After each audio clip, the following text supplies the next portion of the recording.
Hola, soy Antonio Lobato. ¿Quieres saber cuánto vale tu coche?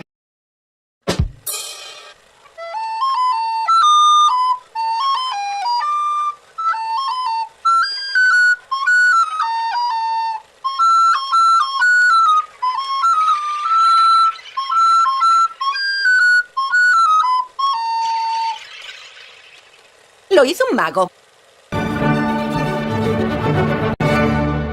Hola, soy el Capitán F, este es el fondo con libros que me pongo para parecer listo, y esto es Lo hizo un mago, la serie de vídeos sobre Alan Moore y Grant Morrison que no te querrás perder.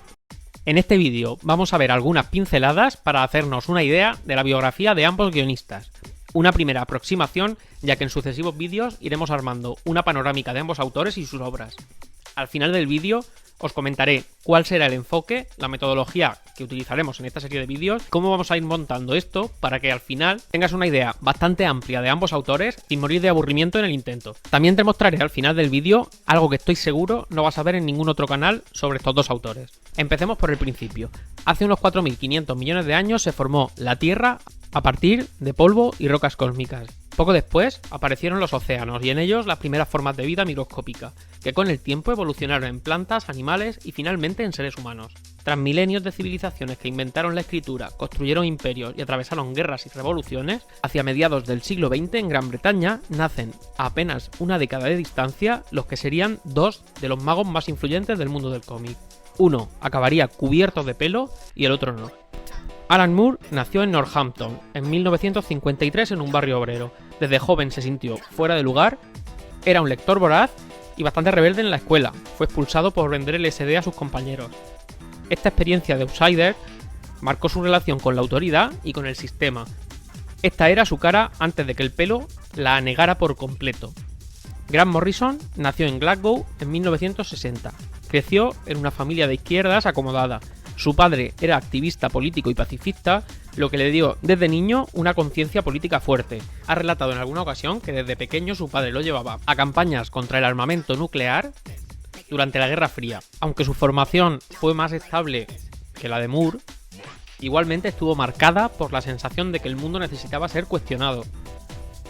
Esta era su cara antes de que se afeitara todo el pelo del cuello para arriba. Veamos sus primeros pasos en el cómic. A medida que el siglo XX avanzaba, el Reino Unido experimentaba un florecimiento cultural que influyó en todas las áreas y también en la industria del cómic. Hacia finales de los 70 y comienzos de los 80 se produjo la llamada British Invasion en el mundo del cómic, una oleada de autores británicos que llegaron a Estados Unidos llevando una visión más adulta, literaria y experimental del medio. Entre ellos estaban Alan Moore y Dave Gibbons, por ejemplo, y poco después Grant Morrison también. No solo transformaron las historias de superhéroes, sino que redefinieron la forma de narrar, sentando las bases de obras que marcarían generaciones y vinculando la creatividad británica con el desarrollo del cómic moderno. Ambos autores, tanto Moore como Morrison, comenzaron con publicaciones en la revista 2000 AD. Era una revista británica de cómics, de ciencia ficción, una revista antológica que arrancó en el 77 y que fue la cantera de todos esos autores de la British Invasion. El estilo de Moore llamó la atención de DC Comics, que lo llevó a Estados Unidos para encargarse de La Cosa del Pantano en el 83. Ahí ya mostró que se podía escribir cómics de superhéroes con una gran profundidad literaria. Morrison empezó algo más tarde, también en fanzines y revistas británicas. Su salto internacional llegó en los 80 con Zenith, que empezó a publicarse en la revista 2000 AD. En esta primera serie, Morrison mezclaba superhéroes, cultura pop y una mirada muy irónica. DC también se fijó en él y lo contrató a finales de la década. Ambos autores no tardarían en demostrar que estaban llamados a ser dos de los pilares del cómic moderno. Moore explotó con 3 obras clave: V de Vendetta, From Hell y sobre todo Watchmen. Esta última lo convirtió en referente mundial, redefiniendo lo que podía ser un cómic. Morrison destacó con Animal Man y Doom Patrol, donde introdujo psicodelia, metaficción y crítica social. Más tarde sería responsable de etapas influyentes en la JLA, New X-Men y de grandes experimentos como Los Invisibles o All Star Superman. Tanto Moore como Morrison tienen unas filosofías personales bastante particulares. Moore es un anarquista declarado que desconfía profundamente de las instituciones y de las corporaciones, ha rechazado adaptaciones de sus obras y no firma cómics de DC desde hace décadas y se ha volcado en la escritura de novelas y en su faceta de mago ocultista. Es Leviosa, no Leviosa. Para él el cómic ha pasado de ser un arma cultural contra el poder establecido a una decepción. Según él mismo ha dicho en varias entrevistas, ha expresado cosas como que hace tiempo que reniega de casi el 90% de sus cómics y que no volverá a ellos. Morrison, por contraste, abraza la cultura pop como campo de experimentación y también está vinculado al ocultismo y al esoterismo, pero lo combina con un tono mucho más optimista.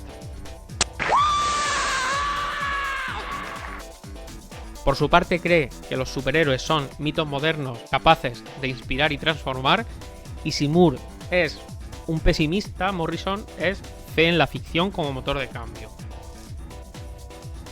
En cuanto a los estilos narrativos, Moore escribe con una precisión casi obsesiva, guiones detalladísimos hasta el punto de escribir decenas y decenas de páginas para guionizar una sola página de cómic. Tiene una planificación milimétrica y obsesión por el subtexto político. Su lenguaje es denso, lleno de referencias literarias e históricas. Morrison, en cambio, apuesta por lo fragmentario, por lo psicodélico. Sus guiones son más abiertos y a menudo improvisa sobre el flujo de ideas, prefiriendo la paradoja, la ruptura y el collage de referencias pop, desde la ciencia ficción hasta la música punk. Como vimos en el primer vídeo, entre ambos autores, además de un diálogo creativo a través de sus obras, ha habido bastantes tensiones, cruces y rivalidad. Ambos se conocían desde los 80. Morrison siempre ha dicho que Moore fue una inspiración inicial, pero pronto surgió la tensión. Moore lo acusó de imitarlo demasiado en sus primeros trabajos. Morrison explicó que Moore despreciaba a cualquier autor joven que se acercara a su terreno. La prensa del cómic alimentó esta rivalidad durante décadas y esta oposición se volvió casi un mito. Moore, el mago oscuro y pesimista, y Morrison, el chamán luminoso y pop. Nos mean y dicen que llueve. Un escollo importante en la biografía de ambos autores es la relación con la editorial DC, que fue de las Majors la editorial en la que más trabajaron ambos. Moore rompió con DC tras sentirse explotado en los contratos de Watchmen y en otras obras. No volvió a trabajar con ellos y ha renegado de toda adaptación cinematográfica de sus cómics. En este sentido, más allá de que Moore sea caricaturizado como cascarrabias, es cierto que DC le ha hecho alguna jugarreta que ya veremos más adelante. Pero no pasa nada, es mejor eso que morirse. Morrison, en cambio, ha sido una de las caras visibles de DC durante décadas y escribió tanto a Superman, a Batman, a la Liga de la Justicia, incluso coordinó eventos editoriales. Ha sabido usar la maquinaria corporativa para introducir su visión personal, aunque también ha criticado sus limitaciones. La visión de los superhéroes de ambos autores ha supuesto también una gran influencia en el medio. Para Moore, los superhéroes representan una fantasía peligrosa, una ilusión de poder que puede usarse para justificar autoritarismos. Para Morrison, son mitos colectivos que nos ayudan a imaginar futuros mejores. ¡Ay, qué bonito, por favor! Donde Moore desconfía, Morrison confía.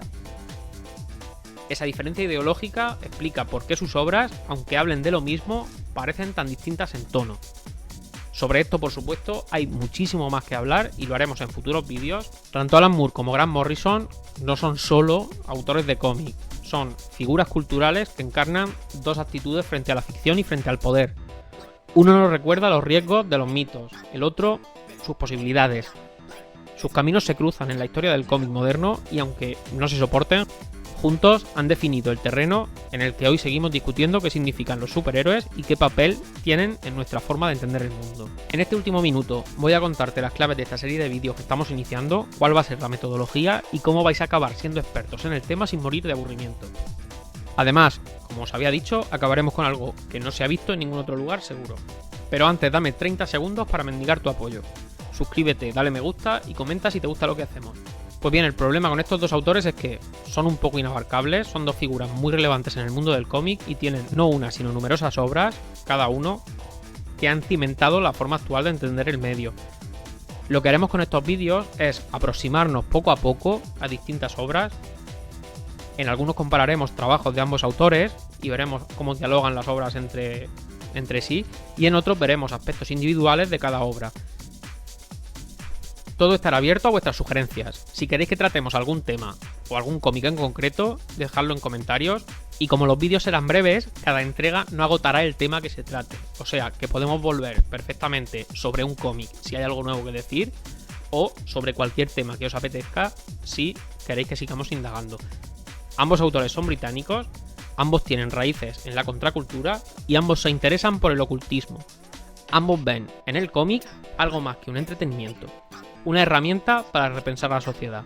Pues muy bien. Los dos son iconoclastas, aunque con temperamentos distintos. La pregunta a la que queremos responder para acabar este vídeo es: ¿qué nos encontraríamos en un universo paralelo en que se invirtieran los roles capilares de ambos autores? Hemos optado por imágenes en blanco y negro,